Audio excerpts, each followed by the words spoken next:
Assalamualaikum Pak. Waalaikumsalam Bu. Apa kabar ini? Alhamdulillah baik.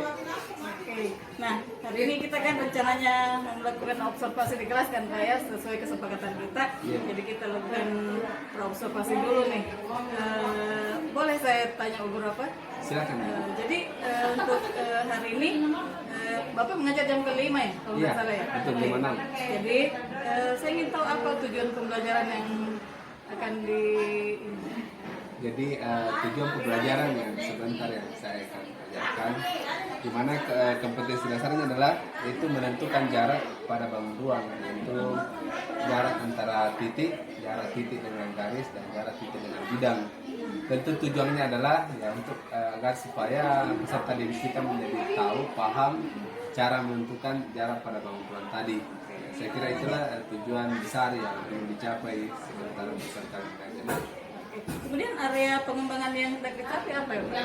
Jadi area yang hendak ingin dicapai pengembangannya adalah yang pertama adalah itu kami berharap dengan mempelajari ini peserta didik kita itu memahami apa itu bangun ruang, gitu ya. Kemudian bangun ruang dalam kehidupan keseharian. Selanjutnya adalah yang ingin dikembangkan juga adalah anak-anak juga paham tentang bagaimana teknik-teknik mengukur.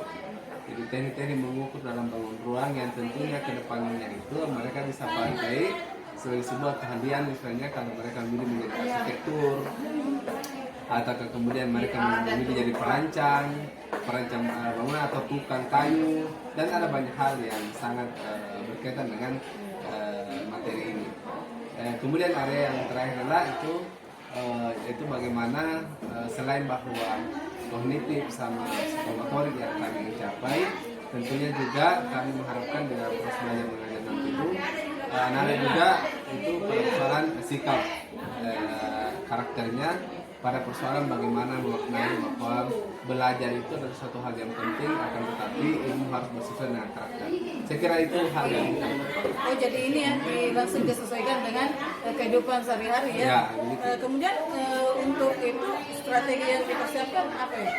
Jadi strategi yang saya persiapkan, saya sudah ancang-ancang dalam ruang kelas ini bahwa sebentar itu barangkali dalam ruang kelas itu kami akan bagi beberapa kelompok belajar. Itu setelahnya adalah saya akan memberikan pengantar materi tentang bangun ruang dan bagaimana trik menentukan jarak pada bangun ruang itu. Dan yang terakhir adalah saya memberikan mereka lembaran kerja, yang di dalam lembaran kerja itu berisi petunjuk-petunjuk yang nanti anak-anak akan mengikuti petunjuk itu sehingga mereka menjadi terarah, dan kemudian dengan petunjuk itu pula mereka akan mampu menyelesaikan setiap permasalahan-permasalahan yang disajikan di dalam lembar kerja itu. Bagaimana dengan minat belajar siswa?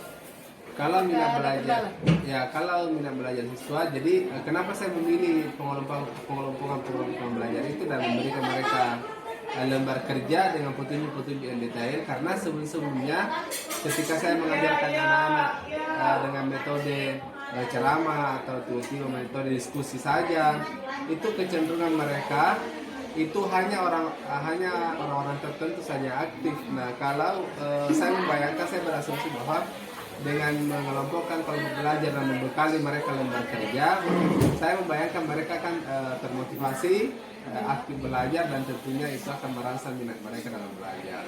Oke, sebentar kita akan ketemu ya di kelas ya. Iya Bu, insyaallah saya tunggu Bu, insyaallah kita sama-sama dalam kelas sebentar. Oke.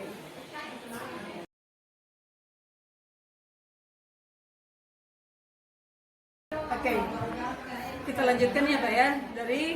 Dari proses pembelajaran tadi di kelas, saya ingin tahu apa refleksi yang Bapak dapatkan. Jadi dari refleksi dari pembelajaran tadi ada hal-hal yang menjadi refleksi bagi saya. Itu yang pertama adalah, jadi apa yang dari awal saya asumsikan bahwa dengan memberikan anak-anak lembar kerja ini mereka termotivasi dan minat belajar bagus, itu rupanya sudah mulai terpenuhi, karena hampir setiap anggota kelompok-kelompok belajar itu terlibat aktif, dan mereka semua masing-masing bertanggung jawab terhadap tugas dan beban kerja yang diberikan. Itu yang menjadi pertama. Yang kedua adalah bahwa dalam mempelajari bangun ruang ini ternyata kedepannya saya harus mempersiapkan medianya, karena rupa-rupanya peserta didik kita ini itu belum terlalu kuat daya imajinasinya ketika kita membicarakan tentang bangun ruang tertentu dan mencoba menentukan jarak pada bangun ruang itu yang menjadi refleksi. Dan yang ketiga adalah bahwa anak-anak ini kayaknya itu sangat penting untuk diberi sedikit lagi pembekalan tentang materi sebelumnya, yaitu mengenai Pythagoras, karena ada beberapa yang mulai lupa, karena nanti konsep itu yang harus rumus ini tadi yang harus diterapkan pada materi ini sebagai materi prasyarat. Nah, saya kira 3 hal itu yang menjadi refleksi yang saya temukan di proses belajar tadi. Kemudian rencana tindak lanjutnya selain tadi dasarnya juga, dasar pengetahuan dasar matematikanya mereka. Rencana tindak lanjutnya lagi. Jadi rencana tindak lanjutnya adalah begini. Jadi melihat tadi maka misalnya saya meminta kepada pihak prasarana untuk menghadirkan beberapa media bangun ruang. Yang kedua adalah itu anak-anak juga itu akan saya kasih tugas untuk memilih masing-masing kelompok bangun ruang apa yang ingin mereka presentasikan, yang mereka akan hadirkan, sehingga mereka dengan adanya media-media itu mereka bertanggung jawab untuk mempresentasikan hal-hal yang penting mengenai bangun ruang itu dan teknik-teknik mengukur jarak pada bangun ruang yang mereka masing-masing bawa atau hadirkan di kelompok mereka. Kemudian tindak lanjut berikutnya adalah akan ada praktek mengukur atau menentukan jarak pada bangun ruang yang itu mungkin ada di dalam kelas masing-masing, seperti kita mengambil contoh bangun ruangnya kursi dan meja dan kemudian ruang kelasnya sendiri. Jadi itu barangkali nanti akan mereka melakukan praktek sebagai aplikasi daripada konsep atau teori yang sudah diajarkan sebelumnya. Oke, saya rasa insya Allah Bapak akan semakin sukses dalam proses pembelajaran. Semoga kita juga dapat lebih banyak bekerja sama, saling membangun, dan berbaik lagi dalam tugas kita sebagai guru yang selalu dapat memberikan manfaat kepada siswa-siswa kita. Terima kasih banyak, Pak. Oke, kita lanjutkan ya, Pak ya. Dari proses pembelajaran tadi di kelas, saya ingin tahu apa refleksi yang Bapak dapatkan. Jadi dari refleksi dari pembelajaran tadi ada hal-hal yang menjadi refleksi bagi saya. Itu yang pertama adalah, jadi apa yang dari awal saya asumsikan bahwa dengan memberikan anak-anak lembar kerja ini mereka termotivasi dan tidak belajar bagus, itu rupanya sudah mulai terpenuhi, karena hampir setiap anggota kelompok-kelompok belajar itu terlibat aktif. Dan mereka semua masing-masing bertanggung jawab terhadap tugas dan beban kerja yang diberikan. Itu yang menjadi yang pertama. Yang kedua adalah bahwa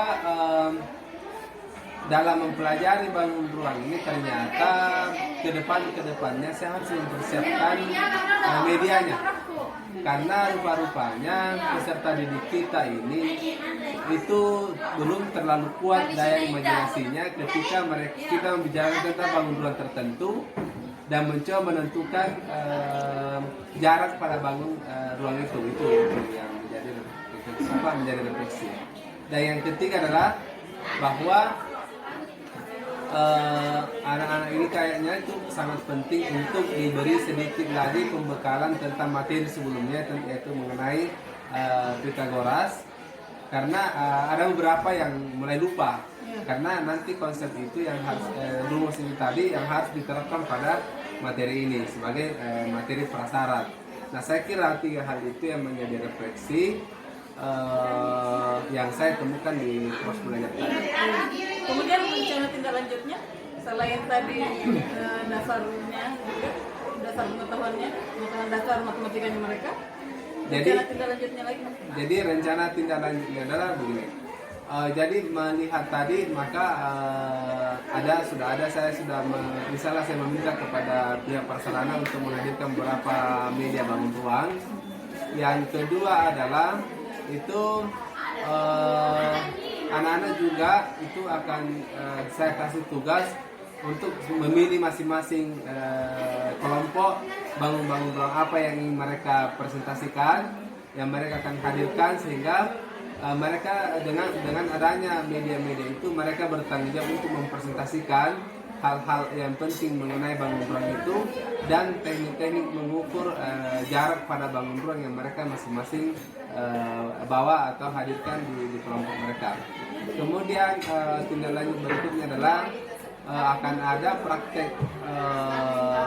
praktek mengukur atau menentukan jarak pada bangun ruang yang itu mungkin ada di dalam kelas masing-masing, seperti kita mengambil contoh bangun ruangnya kursi, meja, dan kemudian ruang kelasnya sendiri. Jadi itu barangkali nanti akan mereka melakukan praktek sebagai aplikasi daripada konsep atau teori yang sudah diajarkan sebelumnya. Oke, saya rasa insya Allah Bapak akan semakin sukses dalam proses pembelajaran. Semoga kita juga dapat lebih banyak bekerja sama, saling membangun, dan lebih baik lagi dalam tugas kita sebagai guru yang selalu dapat memberikan manfaat kepada siswa-siswa kita. Terima kasih banyak Pak.